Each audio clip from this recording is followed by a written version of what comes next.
नमस्कार दोस्तों। इससे पहले जो वीडियो में हमने पढ़ा था भारत के भौतिक विभाजन का दूसरा भाग पढ़ रहे थे विशाल मैदान। और विशाल मैदान के आज हम पढ़ रहे हैं भारत के भौतिक विभाजन का तीसरा भाग जो प्रायद्वीपीय पठारी भाग है। भारत के भौतिक विभाजन का 5 भाग हमने पढ़े थे जिसमें तीसरा भाग आता है प्रायद्वीपीय पठारी भाग। शुरू में हमने बताया था ऐसा भाग जो 3 ओर से पानी से घिरा होता है वो प्रायद्वीप कहलाता है। भारत का जो प्रायद्वीपीय पठारी भाग है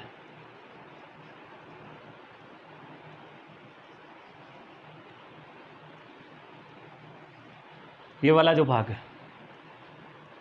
ये भाग प्रायद्वीपीय और प्रायद्वीपीय जो भाग है इसका निर्माण गोंडवाना लैंड से माना जाता है कि इसका निर्माण गोंडवाना लैंड से हुआ है। और गोंडवाना लैंड से होने के कारण यहाँ पर मिट्टी पाई जाती है काली। हम कह सकते हैं प्रायद्वीपीय भारत काली मिट्टी से निर्मित है।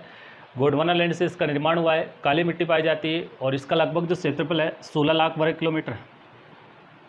पांचों जो भाग है उन पांचों भागों में सबसे बड़ा जो भाग है वो प्रायद्वीपीय पठारी भाग है। सबसे प्राचीन और सबसे बड़ा प्रायद्वीपीय पठारी भाग है। सबसे नया हिमालय है तीसरा जो भाग है। इसके अलावा इसकी जो आकृति वो दिख रही है आकृति त्रिभुजाकार है। इसकी जो औसत ऊंचाई लगभग 900 मीटर है। प्रायद्वीपीय पठारी भाग की औसत ऊंचाई 900 मीटर है। इसके अलावा यहाँ से यहाँ तक की लगभग जो लंबाई है वो लगभग लंबाई 1600 किलोमीटर है। प्रायद्वीपीय भारत की उत्तर से दक्षिण की लंबाई 1600 किलोमीटर है, जबकि जो चौड़ाई है वो 1400 किलोमीटर है। पूर्व से पश्चिम तक की चौड़ाई 1400 किलोमीटर, जबकि उत्तर से दक्षिण की जो लंबाई है वो 1600 किलोमीटर है। इस प्रकार से प्रायद्वीपीय भारत में भारत के जो पांचों भागों में सर्वाधिक वनस्पति वो भी यहाँ पर ही पाई जाती है। सर्वाधिक पठारी प्रदेश भी यहाँ पर, जैसे यहाँ पे दक्कन का पठार है जो काली मिट्टी से निर्मित है। वापिस प्रायद्वीपीय पठारी भाग के कुछ हमारे को पठार और पर्वत देखने को मिलते हैं कि कुछ पहाड़ियाँ और पठार देखने को मिलते हैं कि कौन कौन सी पहाड़ियाँ और कौन कौन से पठार है। प्रमुख पहाड़ियों में बात करें जैसे अरावली पर्वतमाला है, विंध्याचल पर्वत है, सतपुड़ा की पहाड़ियाँ, अन्नामलाई की पहाड़ियाँ, नीलगिरी की पहाड़ियाँ, इलायची या कार्डमम की पहाड़ियाँ, शिवराई या जाबादी की पहाड़ियाँ, नल्लामलाई और पालकोंडा की पहाड़ियाँ और गारो, काशी और जयंतिया की पहाड़ियाँ। इन सभी को हम एक एक करके पढ़ेंगे, लेकिन जिनको छोटा रूप है एक एक करके जिनको नहीं पढ़ेंगे। इलायची और कार्डम की पहाड़ियाँ और शिवराई और जाबादी की पहाड़ियाँ तमिलनाडु में। भारत की जो सबसे दक्षिणतम पहाड़ियाँ हैं वो इलायची या कार्डम की पहाड़ियाँ। पूछा जाता है भारत की सबसे दक्षिण पहाड़ियाँ तो इलायची की पहाड़ियाँ, शिवराई या जाबादी की पहाड़ियाँ तमिलनाडु में, नल्लामलाई और पालकोंडा की जो पहाड़ियाँ हैं वो आंध्र प्रदेश में। ध्यान देना दोनों अलग अलग, नल्लामलाई और अन्नामलाई दोनों अलग अलग पहाड़ियाँ हैं। इनको हम पढ़ेंगे डिटेल से। काशी जयंतिया की पहाड़ियाँ सभी को पता है कि मेघालय में। बाकी को हम विस्तार से पढ़ेंगे, इसलिए अभी यहाँ पे नहीं बता रही कि वो पहाड़ियाँ कहाँ पर 2-3 राज्यों में फैली हुई है। इसके अलावा प्रमुख पठार की बात करें तो मालवा का पठार है, छोटा नागपुर का पठार है, दंडराय का पठार, कालाहांडी पठार, बस्तर का पठार, बुंदेलखंड का पठार, बघेलखंड का पठार, दक्कन का पठार और कार्बी एंगलोंग जो पठार है वो असम में पड़ता है। बाकी सभी को हम डिटेल से पढ़ेंगे। कार्बी एंगलोंग जो पठार है वो असम में पड़ता है। इसके बाद में वापस हम शुरुआत करते हैं एक से। प्रमुख सबसे पहले पढ़ते हैं हम प्रमुख पठार, प्रायद्वीपीय पठारी भाग के प्रमुख पठार में सबसे पहले पढ़ेगी जैसे मालवा का पठार।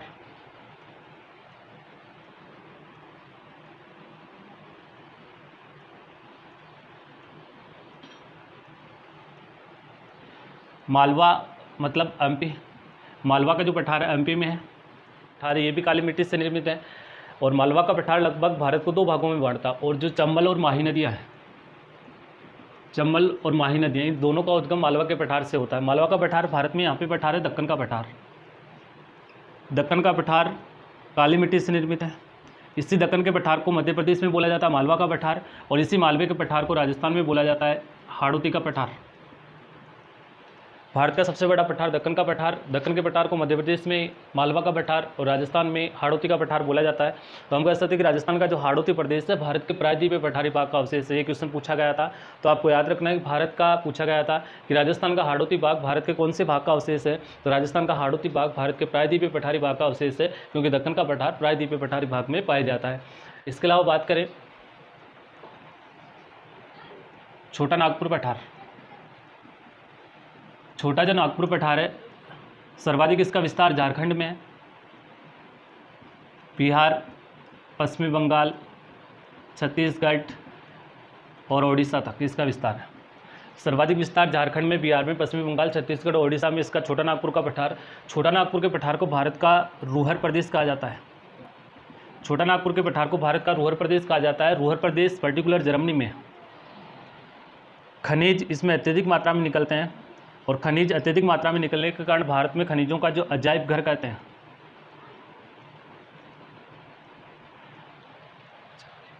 भारत में खनिजों का जो अजायब घर कहते हैं वो छोटा नागपुर का पठार कहते हैं, छोटा नागपुर के पठार को कहते हैं। छोटा नागपुर के पठार से दामोदर नदी और इसकी जो सहायक नदियाँ हैं, दामोदर और इसकी सहायक नदी इसी पठार से होकर गुजरती है।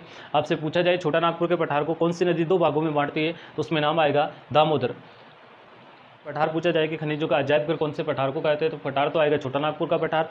अगर राज्य पूछा जाए कि कौन से राज्य को खनिजों का अजायब घर कहते हैं, तो उसमें राजस्थान आएगा। इसके अलावा बात करें हम छोटा नागपुर के पठार के अलावा पठार आता है बुंदेलखंड का पठार। बुंदेलखंड का पठार यूपी और एमपी में है। बुंदेलखंड का पठार यूपी और एमपी में है। बुंदेलखंड का पठार लगभग यहाँ पर है और इस बुंदेलखंड के पठार से उद्गम होता है केन और बेतवा नदियों का। ये दोनों यमुना की सहायक नदियाँ हैं। यमुना की सहायक नदियाँ केन और बेतवा नदियों का उद्गम बुंदेलखंड के पठार से होता है। और मध्य प्रदेश में एक अभ्यारण्य पन्ना राष्ट्रीय उद्यान, उस पन्ना राष्ट्रीय उद्यान को 2 भागों में बांटने वाली जो नदी वो केन है, और केन और बेतवा दोनों यमुना की सहायक नदी है। बुंदेलखंड प्राचीन समय में एक राज्य था जिसका राजा था छत्र सिंह। छत्र सिंह की बेटी रहती है मस्तानी। पूना महाराष्ट्र का एक राजा था पेशवा बाजीराव, और ये पेशवा बाजीराव की पत्नी का नाम था काशीबाई। जितने भी इतिहास में मूवी बनी उस मूवी में कुछ न कुछ रियल इतिहास में कुछ और होता है और दिखाया कुछ और जाता है। बेटी मस्तानी छत्र सिंह राजा बुंदेलखंड का राजा है। इस पर आक्रमण हुआ था मुगलों का, और इस मुगलों से बचने के लिए छत्र सिंह ने एक राजदूत भेजा था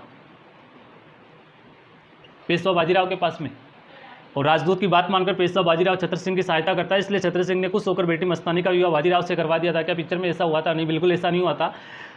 पिक्चर में छत्र सिंह ने राजदूत की जगह मस्तानी को भेजा, और मस्तानी और बाजीराव पूना में जब पहली बार मिलते तो दोनों के मध्य प्रेम प्रसंग वहाँ पर ही हो जाता, कांटा भिड़ जाता है दोनों का। जबकि रियल इतिहास में ऐसा कुछ नहीं होता है, मतलब होता कुछ और है, दिखाया कुछ और जाता है। जैसे भारत की आज़ादी के बाद में जो होना चाहिए था वो नहीं हो रहा है, जो नहीं होना चाहिए था वो हो रहा है। छोटे बच्चों की शिक्षा कुछ व्यवस्था, भारत में शिक्षा व्यवस्था ऐसी है कि जो छोटे बच्चों की किताबें आती है, जैसे ए फॉर ए होता है और सामने एप्पल का चित्र होता है, बी फॉर बॉय होता है और सामने बॉय का चित्र होता है। उसी प्रकार से एक शब्द आता है जे फॉर जेंटलमैन, और जेंटलमैन के सामने कोट पैंट वाले आदमी का चित्र होता है। बच्चों को, छोटे बच्चों को ये सिखाया जाता है स्कूल में कि कोट पैंट वाला आदमी जेंटलमैन होता है, बहुत ही अच्छा आदमी होता है। जबकि उसकी नज़र में अगर किसी छोटे बच्चे के पापा धोती कुर्ता वाले हैं, तो वो ये सोचता है कि मेरे जो पापा धोती कुर्ता वाले हैं, जबकि जेंटलमैन तो कोट पैंट वाले आदमी होता है। छोटे बच्चों के दिमाग में ये गुस्सा दिया जाता है कि कोट पैंट वाला आदमी बड़ा समझदार होता है, धोती कुर्ते वाला आदमी समझदार नहीं होता। हमारी कुछ शिक्षा व्यवस्था ऐसी है कि मतलब कुछ हम आगे बढ़ने की कोशिश करें तो भी नहीं बढ़ सकते।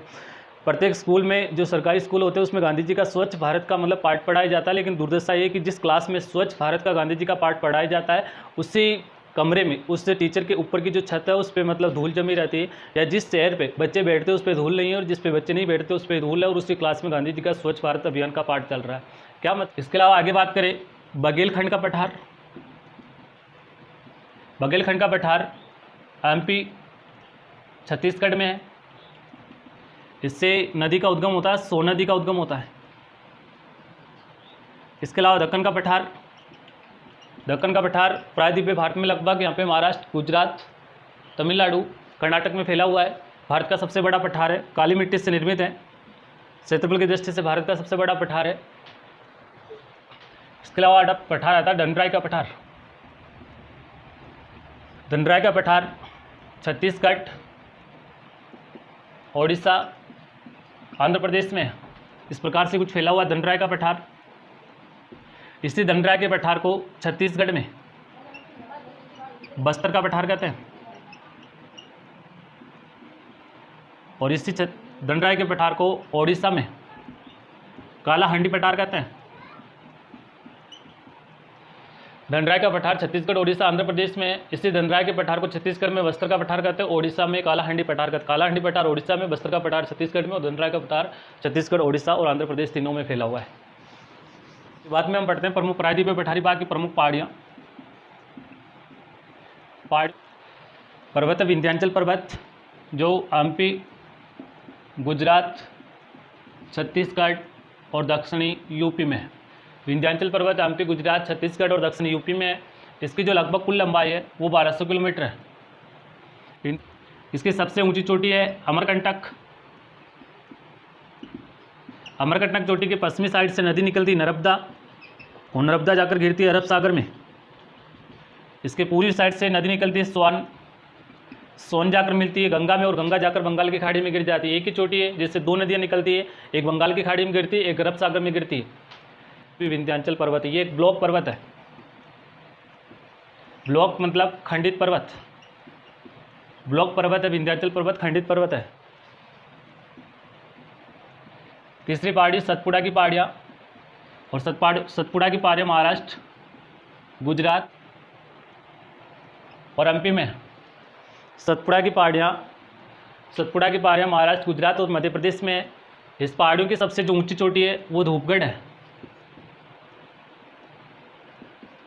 सतपुड़ा की पहाड़ियों की सबसे ऊंची चोटी धूपगढ़ है, जिसकी ऊंचाई 1360 मीटर, और ये जो चोटी है ये भी एमपी में है। सतपुड़ा की पहाड़ियाँ महाराष्ट्र, गुजरात, एमपी में। सबसे ऊंची चोटी एक महादेव पहाड़ी है, और इस महादेव पहाड़ी की सबसे ऊंची चोटी धूपगढ़ 1360 मीटर मध्य प्रदेश में है। इसके अलावा जो पर्वत आते हैं, अगला पर्वत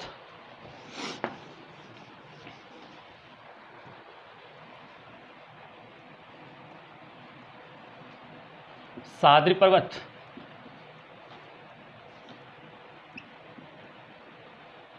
पर्वत को इस प्रकार से समझना जैसे प्रायद्वीप पे पठारी भाग है, इसका पश्चिमी तट और पूर्वी तट है। ये जो पश्चिमी तट है, इस पश्चिमी तट पर इस प्रकार से ये फैला हुआ है सह्याद्री पर्वत, जो महाराष्ट्र, गोवा और कर्नाटक में इसका विस्तार है। सह्याद्री पर्वत का विस्तार महाराष्ट्र, गोवा, कर्नाटक पे पश्चिमी तट पे इस प्रकार से है। यहाँ पे अरब सागर है। दो भागों में बांटते हैं, ये उत्तरी सह्याद्री पर्वत है और ये दक्षिणी सह्याद्री पर्वत है। उत्तरी जो सह्याद्री पर्वत है, इसकी सबसे ऊंची चोटी है कतुसुबाई, महाराष्ट्र में है, जिसकी ऊंचाई है 1646 मीटर। उत्तरी सह्याद्री पर्वत की सबसे ऊंची चोटी कतुसुबाई, महाराष्ट्र में 1646 मीटर ऊंचाई है। दक्षिणी सह्याद्री पर्वत की सबसे ऊंची चोटी है कद्रेमुख, ऊंचाई 1892 मीटर। दक्षिणी सह्याद्री पर्वत की सबसे ऊंची चोटी है कद्रेमुख, जिसकी ऊंचाई 1892 मीटर है। अब ध्यान से समझना, महाराष्ट्र, गोवा और जो कर्नाटक में यहाँ पर जो अरब सागर है, अब यहाँ से मानसून उड़ता है और मानसून बादल उड़ते हैं और बादल इस पर्वतों से टकराते हैं, और टकराने के कारण पर्वतों की जो ये साइड है, पश्चिमी साइड, इन पश्चिमी साइड में वर्षा होती है अधिक, और टकराने के बाद बादल इससे पूर्वी साइड जाते हैं और पूर्वी साइड में ये प्रदेश रह जाता है शुष्क। हम कह सकते हैं कि सह्याद्री पर्वतों के पूर्वी दिशा में वर्षा कम होती है, जिससे शुष्क क्षेत्र कहते हैं, और सह्याद्री पर्वतों के पश्चिमी दिशा में वर्षा अधिक होती है। इसी कारण यहाँ पर वन पाए जाते हैं आर्द्र।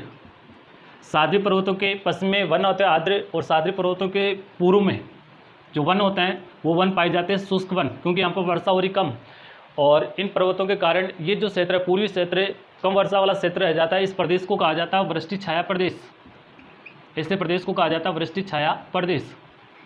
सह्याद्री पर्वतों के पश्चिम में कम वर्षा होती है, जिससे वृष्टि छाया प्रदेश कहते हैं। सह्याद्री पर्वतों के पूर्व में कम वर्षा होती है, जिससे वृष्टि छाया प्रदेश कहते हैं, और पश्चिम में अधिक वर्षा होती है, जहाँ पे वन पाए जाते हैं आर्द्र वन। नीलगिरी की जो पहाड़ियाँ हैं इस प्रकार से भारत में फैली हुई हैं, केरल, कर्नाटक और तमिलनाडु। ये जो पहाड़ियाँ, नीलगिरी की पहाड़ियाँ केरल, कर्नाटक और तमिलनाडु में, पश्चिमी तट और पूर्वी तट को मिलाने वाली पहाड़ियाँ नीलगिरी की पहाड़ियाँ। इसके अलावा भारत में चाय, कॉफ़ी और रबर, चाय, कॉफ़ी, रबर का सर्वाधिक उत्पादन इन्हीं पहाड़ियों पे होता है। इसके अलावा भारत की जो सोने की सबसे बड़ी खानें कोलार और हट्टी माइंस, वो भी इन्हीं पहाड़ियों में पाई जाती है। कर्नाटक में इस पहाड़ियों की जो सबसे ऊंची चोटी है दोदा बेटा, कर्नाटक में इन पहाड़ियों की सबसे ऊंची चोटी दोदा बेटा, जिसकी ऊंचाई है 36-37 मीटर। इसके अलावा इन्हीं पहाड़ियों में दक्षिणी भारत का जो प्रमुख पर्यटन स्थल है ऊटी या ऊँट का मंडल, दक्षिणी भारत का प्रमुख पर्यटन स्थल ऊटी या ऊँट का मंडल, वो भी इन्हीं पहाड़ियों में पाया जाता है। मध्य भारत का प्रमुख पर्यटन स्थल है पंचवटी, और पंचवटी एमपी में आता है। यहाँ पर पहाड़ियाँ अन्नामुडाई, ये केरल और तमिलनाडु में है। केरल और तमिलनाडु में अन्नामुडाई की पहाड़ियों की सबसे ऊंची चोटी अन्नामुडाई चोटी, जिसकी ऊंचाई 26-95 मीटर। हम कह सकते हैं कि दक्षिणी भारत की सबसे ऊंची चोटी अन्नामुडाई चोटी, जिसकी ऊंचाई 26-95 मीटर है।